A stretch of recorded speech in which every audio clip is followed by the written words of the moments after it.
A lot of people moving to New York make the same mistake when searching for an apartment. They start looking 2 or 3 months early and end up paying thousands of dollars more than they need to.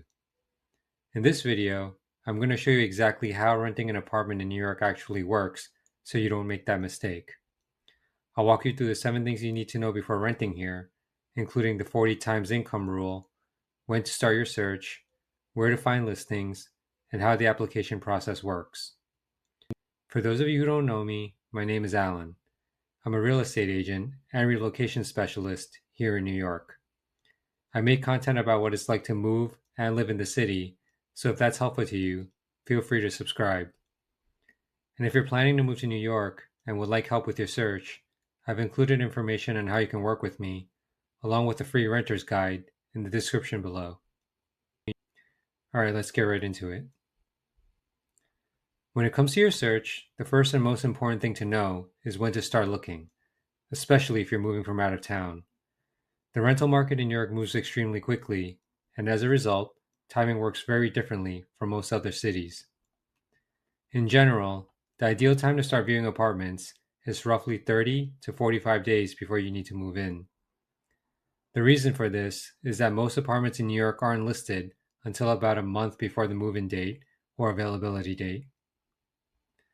Rentals in condos or co-op buildings typically have a longer application process, so it's typically ideal to start looking 45 days out for these types of apartments. Now, there are apartments that are listed 2 months or sometimes even 3 months before they become available, but these make up a very small segment of the market. For most rentals, the inventory you're actually able to rent usually starts appearing about a month before your move-in date. So for example, if you're planning to move on June 1st, most of the apartments that will actually be available for that date won't start appearing until late April or early May. As a result, if you start looking too soon, you will likely find that there are very few apartments available for the time frame you actually need. This is actually one of the biggest mistakes people make, and I see this happen all the time with clients relocating from other cities. As an example, I worked with someone who flew in 2 months before their move-in date, thinking that that was the right time to start touring, but most of the apartments available then weren't for their move-in date yet. Since they could only make one trip into the city, they ended up taking an apartment early and paying an extra month of rent. Now, I know it's very common in other markets to start looking 2 or 3 months in advance, but that's typically too early in New York. One thing I do want to clarify is that this doesn't mean you shouldn't start researching earlier. In fact, it's often helpful to start browsing listings a few months ahead of time so you can understand pricing and neighborhoods. However, when it comes to actually touring apartments and having the most options available for your move-in date, that typically happens about 30 to 45 days out. The second thing you need to know is how qualification requirements work. In general, landlords look at 2 things when screening an applicant: income and credit score. When it comes to income, landlords typically require applicants to make 40 times the monthly rent in a year, although some landlords may require up to 45 to 50 times the rent. To calculate the 40 times, you'd simply take the rent and multiply it by 40. So if you're interested in an apartment that's $3,000 and multiply it by 40, this will give you $120,000, which is what you need to make per year in order to qualify. Conversely, if you know your income is $100,000 per year, you can divide it by 40 to get a monthly maximum budget of $2,500. In general, if you're living with other people, most landlords will allow tenants to combine their incomes to meet the 40 times rule. One important thing to keep in mind is that most landlords typically look at base salary, and different landlords will have different rules when it comes to bonuses, commissions, and self-employment income. Now, when it comes to credit, strong credit is usually a universal requirement for most landlords, and landlords typically require all applicants to have a credit score of 700 and above. If your credit falls below this, some landlords in Upper Manhattan and the other boroughs may be more open to working with you as long as there are no bigger credit issues such as delinquencies and charge-offs. Now, if your income or credit doesn't meet the requirements, the most common way to qualify for an apartment is to use a guarantor. A guarantor is someone based in the US, typically a parent or close family member, who agrees to take financial responsibility for the lease if the tenant is unable to pay the rent. Because of that added risk, landlords typically require guarantors to earn 80 times the monthly rent instead of 40. So for example, if an apartment rents for $3,000 a month, the tenant would normally need to make $120,000 a year to qualify. If you're using a guarantor, however, the guarantor would need to make $240,000 a year in order to qualify. In addition to income, guarantors would also need to have strong credit as well, and they will also need to submit an application, along with all financial documentation that a tenant would need to provide when applying. If getting a personal guarantor isn't possible, another option that has become more common in recent years is to use a third-party guarantor service, which are companies that essentially act as your guarantor for a fee. Instead of relying on someone you know, you pay the company a percentage of the annual rent, and they guarantee the lease to the landlord. They typically have lower income and credit requirements than landlords, so qualifying is often easier. They also work with international applicants and can take international assets into account as well. Different landlords accept different companies, but services like these can be helpful for people who are relocating, international renters, or anyone who may not meet the typical income and credit requirements. The third thing you need to understand when renting an apartment in New York is how much everything actually costs upfront. In most cases, tenants are required to pay the first month's rent and a security deposit when signing a lease. The security deposit is typically 1 month's rent, so at minimum, you should expect to pay about 2 months' worth of rent upfront when moving into an apartment. In some buildings, there may also be additional moving costs. For example, certain condo or co-op buildings charge move-in or move-out fees, elevator reservation fees, or building processing fees. These don't apply to every building, but they are something to keep in mind depending on what type of building you're looking at. Another cost that can sometimes come up in New York is a broker's fee. Recently, there has been a lot of discussion around the FAIR Act, which aims to change how broker fees work in New York City. One key point to understand is that if an apartment is publicly listed and marketed by an agent, the landlord must compensate the fee to the agent, making this a no-fee apartment. However, tenants may still choose to work with their own tenant representative to help them search for apartments, coordinate showings, and navigate the application process. In those situations, the tenant rep typically charges a fee for their services. If you're relocating to New York or need help navigating the process, working with a tenant rep can oftentimes make the search a lot easier, and it's something I help clients with all the time as well. If you'd like help with your search, make sure to check out the links in the description below. The fourth thing you need to understand is that apartments in New York move extremely quickly, and because of that, it's very important to have all your documents prepared ahead of time. Most landlords will require applicants to submit a fairly standard set of documents during the application process. These documents usually include a government photo ID, tax returns, an employment verification letter, pay stubs, bank statements, and a landlord reference letter.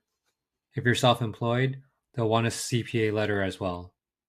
Different landlords may request slightly different documentation, but in general, these are the most common items you'll need to provide.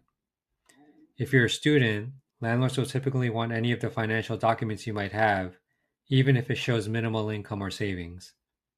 In addition, they will want proof of school enrollment or acceptance, and a copy of your student ID if you have one.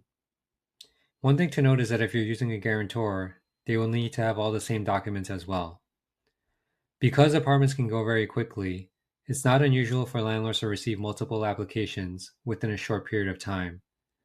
So if you find an apartment you like, having these documents ready can make a big difference in how quickly you're able to submit an application and get the apartment. The fifth thing you need to know is where to actually search for apartments. Right now, the platform that most people use, and the one I find to be the most reliable, is StreetEasy.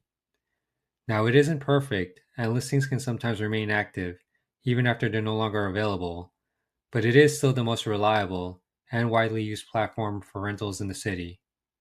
Other websites and listings platforms can be helpful, but they tend to be much more hit or miss, and it's important to be diligent when browsing listings on those sites. One thing to watch out for is listings that don't include a specific address. In many cases, listings without an address may be placeholders or may not represent an actual available apartment. You may also notice listings on various brokerage websites, but it's important to understand that many brokerages pull their listings from a shared database. The listings feed from this shared database isn't always updated as frequently, so listings on brokerage websites can often be outdated. For most renters, starting your search on StreetEasy is usually the best approach. Another thing to note is that rental scams do exist online, so it's generally a good idea to be cautious of listings that seem significantly cheaper than similar apartments in the same area, or listings that ask you to send money before seeing the apartment. The sixth thing to understand is what the touring process typically looks like. Because the rental market in New York moves quickly, it's very common for renters to see multiple apartments in a single day. In fact, this is probably the best way to do it, and it's what I do when I'm working with a tenant rep client. Since apartments run very quickly, seeing the best ones back to back allows you to make a quick decision and either apply for one of those apartments or continue the search with some tweaks if necessary. It's fairly common for people to submit applications the same day when they view an apartment, so it's important to be prepared to make decisions relatively quickly if you find something you like. Now, if you're relocating from out of town, another thing to know is that many apartments can actually be toured virtually. In some cases, the listing agent may offer to show the apartment through a video call or recorded walkthrough, which allows you to see the space without physically being there. However, it's important to understand that not all landlords allow leases to be signed without seeing the apartment in person, and policies can depend on the building and landlord. One thing to keep in mind is that virtual tours can definitely be helpful, but they can also require a bit of caution. As an example, I worked with a client once who rented an apartment sight unseen after seeing it through a video tour with the listing agent. The apartment looked good during the video, but when she arrived in person, she realized the unit felt very different than what she expected because the agent purposely left out some things during the video tour. Since the lease had already been signed, there was a lot of back and forth with the landlord, and she ultimately had to forfeit a month's rent in order to get out of the lease. Now, situations like that aren't that common, but they do highlight one of the challenges of renting an apartment without seeing it in person. Because of that, working with a tenant representative can be a great help since they can physically visit apartments on your behalf, check details that may not be obvious on video, and make sure the apartment matches what's being advertised. Once you decide to move forward with an apartment, the final step is submitting an application. This typically involves filling out an application form, providing the financial documents we discussed earlier, and paying an application fee. Application fees in New York are capped by law and are usually $20 per applicant, which covers the cost of a background check and credit check.